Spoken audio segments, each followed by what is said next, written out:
Welcome back. West Virginia Senator Joe Manchin says he was betrayed by the Biden administration over the Inflation Reduction Act. In a new Wall Street Journal op-ed this morning, Manchin writes this: instead of implementing the law as intended, unelected ideologues, bureaucrats, and appointees seem to be determined to violate and subvert the law to advance a partisan agenda.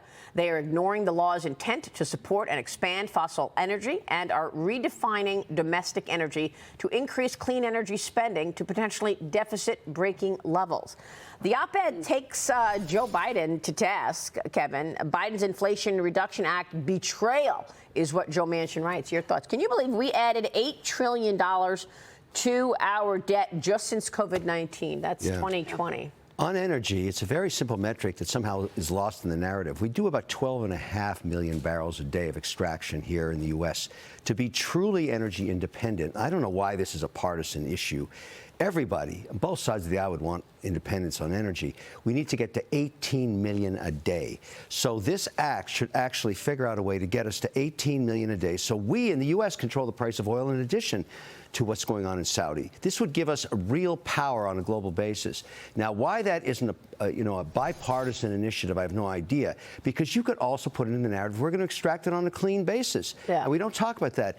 I agree with Manchin on this. There's a problem here. We've got to get to energy independence. We should get back on that mantra. Well, this is the White House's priority, Cheryl. I mean, this is an all-of-government approach to get away from fossil fuels to drive this climate change agenda. Look at this new Fox News poll, Cheryl. It finds inflation is still the #1 issue for voters. 90% say that they are extremely or very concerned about higher prices. 87% worried about crime rates. 83% about political division. The poll also finds that 73% say that inflation has caused them financial hardship over the last 6 months. And what's underlying problem for inflation? The price of oil. Yep, energy prices. And this is we're going into the summer driving season. And this is when you're going to really see the rubber hit the road, in particular with the inflationary pressures. I mean, and the White House likes to say, well, we're at 6% for inflation. 6%?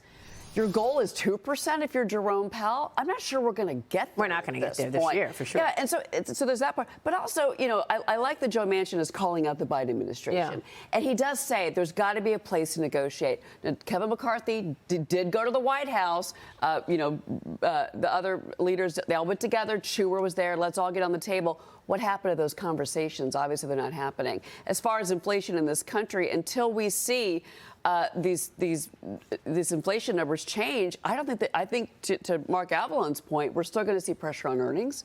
We're not going to see growth in this country. We could see negative growth potentially. Yeah. There's just President Biden seems tone deaf to this. Yeah, he's totally tone deaf. And don't forget, Joe Manchin's vote was the vote that got that last massive boondoggle across the finish line.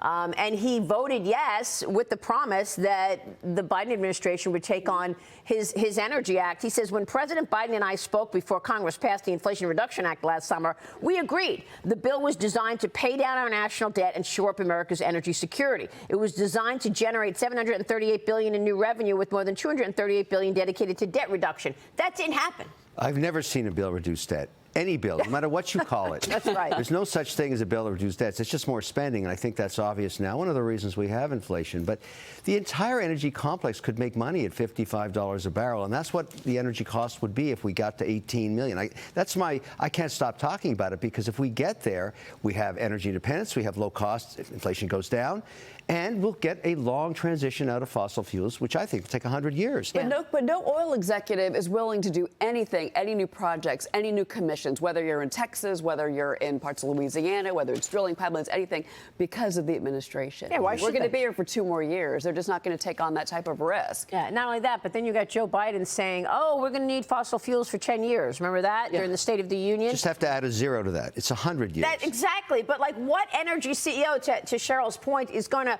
put the money, the time, the energy needed in a long-term project, because that's what these projects are. Long-term's 20 years. Who's going to do that if he's hearing from the commander-in-chief that it's only 10 years? That's why it's an election issue. Guaranteed 100% energy independence. Let's take a short